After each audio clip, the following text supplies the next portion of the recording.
को सलाम, नमस्ते, आदाब, बहुत बहुत वेलकम, स्वागत और खैर मकदम सभी हाजरीन का।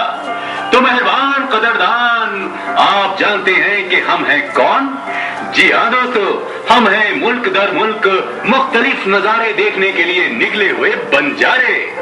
अरे गिला शिकवा छोड़ो और किस्सा बताओ। कहानी नहीं, तमाशा नहीं, हकीकत बताओ। ठहरो साथियों, ठहरो। सुना नहीं आपने? ये लोग ऐसे ही हैं, कुछ देखे और सुने बगैर ही दरमियान में दखल दे देते हैं। अभी नहीं, ये लोग पहले भी ऐसे ही थे, किसी का भी ख्याल किए बगैर किसी के भी सामने कह देते हैं। एक सुधार करना है, एक छोटा सा सुधार। जो कहना है वो करेंगे, जो करना है वो कहेंगे। कहना और करना दोनों एक जैसा, कहना अलग, करना अलग। हम जिस काम के लिए आए हैं वो कहो, जिस रास्ते से आए हैं वो बताओ, हमने जिन नजारों को देखा है वो बताओ, सुनी हुई बातें बताओ, मगज और छिलके को अलग करके बताओ, सच और झूठ को साफ करके बताओ। तो ठीक है मेहरबान कदरदान, हम बताते हैं। हम लोग हिंदुस्तान की सैर करने निकले हैं, यूं कहिए कि पूरे हिंदुस्तान की सैर। सफर शुरू हुए 64 साल बीत गए। हाँ, वो तारीख, वो रात और वो सफर कभी भुलाया नहीं जा सकता और ना ही हम भूलेंगे। तो फिर मेहरबान कदरदान, तफसील से सुनिए। 15 अगस्त 1947 की सुबह आजादी की रोशन किरणों के साथ शुरू हुई। सालों साल की लंबी बाहरी गुलामी से आजादी पाने की खुशी और मस्ती के दिन थे वो।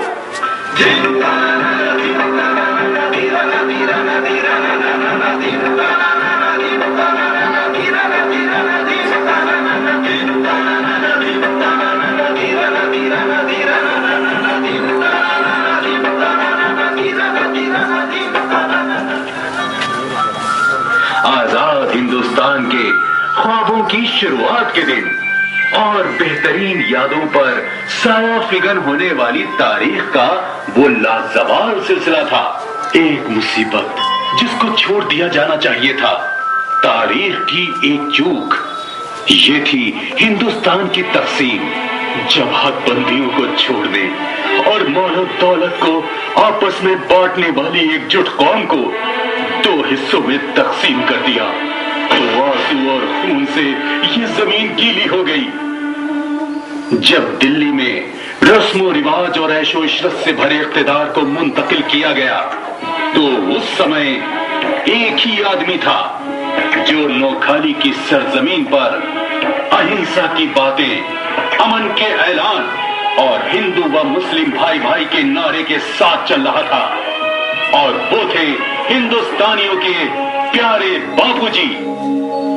उस महात्मा की पैदाइश से माला माल जमीन पर मजहबी तासुब और नफरत के नाम पर हजारों लोगों का कत्लेआम किया गया। माओ के पेट में मौजूद बच्चों को त्रिशूल की नोक पर उठाया गया। पेट्रोल डालकर और गैस सिलेंडर फोड़कर बेचारे अवाम को जलाकर भस्म कर दिया गया। शैतान को खुदा मानने वाले उस जमाने के दोगलेपन को हम कब अलविदा कहेंगे, हम कब अलविदा कहेंगे। अरे भाई, हम सफर की शुरुआत के बारे में बात कर रहे थे। अरे हाँ, हिमालय से शुरू करके आसपास की पहाड़ियों की चोटियां, सहराओं, सिंधु, गंगा, ब्रह्मपुत्र, गोदावरी, नर्मदा, कावेरी और कृष्णा वगैरह नदियों के किनारों से गुजरते हुए हम लोग यहाँ पहुंचे हैं। आहा, बर्फ से ढकी कश्मीर की वादियां, पंजाब के दामन में फैली गेहूं की सुनहरी बालियां, बिहार और झारखंड की कानें, आजादी के परवानों का वतन बांग्ला, مہاراشٹر کے روئی کے باغات، راجستھان کے کشادہ صحرا، آندھرا کے ہرے بھرے چاول کے کھیت اور مسکرانے والے سورج مکھی کے پھول، ان سب سے گزر کر ہم ہندوستان کے دلی پہنچے ہیں۔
سفر میں ہم نے کیا کیا دیکھا ہے تاکہ ان کے اندر اس سے جوش اور ولولہ پیدا ہو۔ تاج محل، قطب مینار، لال قلعہ اور جامع مسجد، مغل سلطنت کے حیران کرنے والے نظارے، ہریدوار، کاشی، متھرا، سومناتھ وغیرہ صدیوں پرانے مسلم حکمرانوں کے مذہبی رواداری کے نمونوں کے طور پر جگمگانے والے مندر ہیں۔ وکرتنڈ مہاکایا کوٹی سوریہ سمپربھا نروگھنم کورو مے دیوا سروکاریشو سرودا۔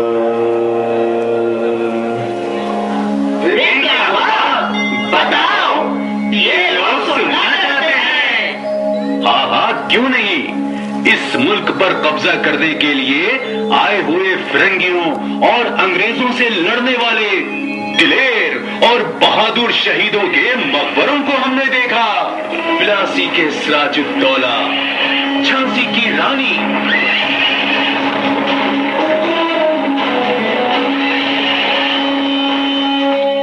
ایودھیا کے مولانا امیر علی، بھگوان رام چرن داس، انگریزوں پر لرزہ پیدا کرنے والے حیدر علی اور ان کے بیٹے شیر میسور ٹیپو سلطان، اور انگریزوں کے خلاف لشکر کشی کرنے والے منگل پانڈے، اور بھی ہیں بہت سے نظارے اور خونی نظاروں کے بارے میں کیوں خاموش ہیں؟ 450 سال تک عبادت کی جانے والی بابری مسجد کے ٹوٹے ہوئے گنبدوں کو ہم نے دیکھا۔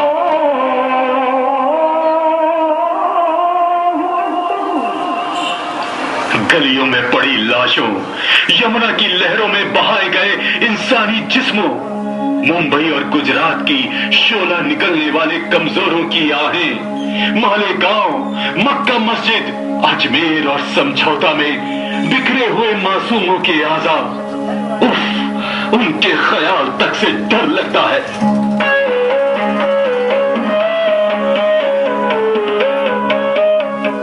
روشن ہندوستان کے بارے میں تعریفیں سن کر ہم تھک چکے ہیں. ہم نے ہندوستان میں سڑنے والی انسانی زندگیوں کا بھی مشاہدہ کیا ہے. Shopping complex, golf course, 5 star ہوٹلوں، آسمانوں کو چھونے والی اونچی اونچی عمارتوں کی زیب و زینت دکھانے والا نہیں ہے حقیقی ہندوستان. آئے آپ لوگ اس گلی میں آئے، اس گلی کے انسانوں کو دیکھیے، اس گلی کی زندگی کو دیکھیے.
کی حیثیت نہ رکھنے والے 42 کروڑ فقیروں کا ملک، دلت ہونے کی وجہ سے تفریق و امتیاز کا شکار کروڑوں کا ملک، جلا کر بھسم کر دیے گئے دلتوں کے گھر، عزت لٹی ہوئی عورتیں، بھرشٹ نیتاؤں کے ذریعے باہری کمپنیوں کو زمین دیتے وقت اس کے خلاف احتجاج کرنے والے آدیواسیوں کو مارنے والی یہ حکومت، ایسا ملک جہاں 4.25 کروڑ بچے زندگی میں ایک بار بھی اسکول کی طرف نظر اٹھا کر نہیں دیکھ سکے، مزدوری کرنے والے 2 کروڑ بچوں کا ملک، ایسا ملک جہاں 12 سال کے اندر 1.5 لاکھ کسانوں نے خودکشی کی، رشوت خوری کی تقریب منانے والے اہل اقتدار کا ملک، ان سب سے مل کر بنا ہے آج کا ہندوستان۔ ملک کے حدود اور ہماری زندگی کے محافظ دلیر سپاہیوں کی شہادت کو کفن اور تابوتوں کے گھوٹالوں سے جن لوگوں نے ناپاک کیا تھا، وہی لوگ آج رشوت کے خلاف جن چیتنا یاترا کر رہے ہیں۔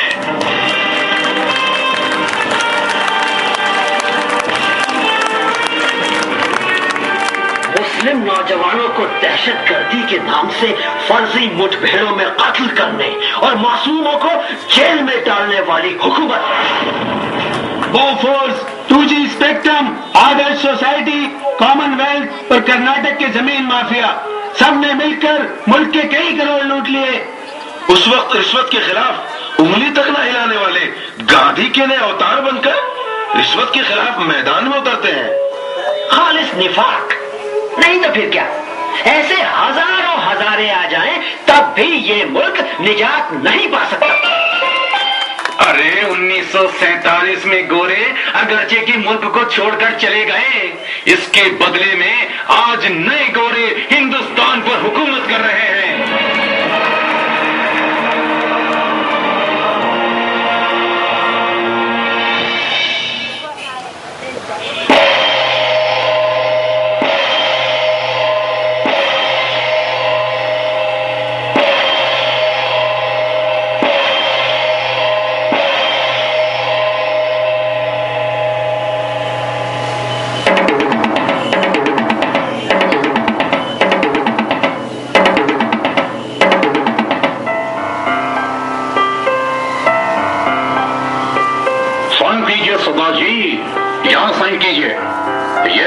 سمجھوتا اس صدی میں 2 ملکوں کے درمیان دوستانہ تعلقات کو بڑھانے والا دستاویز ہے۔ جی مالک، اور کہاں سائن کرنا ہے؟ جلدی مت کھدر، میں بچاؤں گا، جب وقت آئے گا بتا دوں گا۔ हुक्म देते वक्त उसको बजा लाओ। हाँ, ठीक है। तुम हिंदुस्तानियों को क्या खाना है, क्या पीना है, कौन सी दवा खाना है, कौन सा बंदूक इस्तेमाल करना है, किस बीज को बोना है, इन सब का फैसला हम करेंगे। Do you understand? हाँ, वो मुंबई बम धमाके के मास्टरमाइंड एक डेविड हेडली को क्या वहाँ गिरफ्तार नहीं किया गया है? उसको क्या यहाँ भेज देंगे? नहीं, नहीं, बस मैंने तो सिर्फ पूछा था।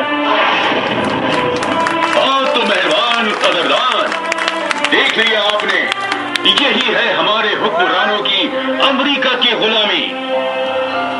तो क्या इसका मतलब हमारा मुल्क महफूज नहीं होगा, हमें आजादी नहीं मिलेगी? अरे प्यारे, आजादी को हमने लड़कर हासिल किया है, इसकी हिफाजत करने के लिए भी हमें लड़ाई करनी पड़ेगी। हमारे प्यारे हिंदुस्तान को मुजाहिदीन आजादी और मुल्क के रहनुमाओं के ख्वाब का एक खुशहाल मुल्क बनाने के लिए हमें क्या करना चाहिए? हमें इकट्ठा होना चाहिए, ताकतवर बनना चाहिए, जानकार बनना चाहिए। बिल्कुल ठीक, हिंदुस्तान को बदलकर आवाम को इंसाफ दिलाने वाला एक मुल्क बनना चाहिए। इसका रास्ता क्या है? गुलाम और वोट की मशीन बनाने वाले सियासी मुनाफिकों को हम पहचाने, हमारा मुस्तकबिल हम खुद ही तय करें, आजादी के मुहाफिज बने, इंसाफ के मुजाहिद बने, मसावी इंसाफ और तमाम बाशिंदों को बराबर का मौका फराहम होने तक मजलूम की लड़ाई का ये सिलसिला कभी खत्म होने वाला नहीं है। दलित, पिछड़े तबकात, दीगर अक़लियतें और मुसलमानों को जब तक नजरअंदाज किया जाएगा, इंसाफ की ये लड़ाई जारी रहेगी, जारी रहेगी।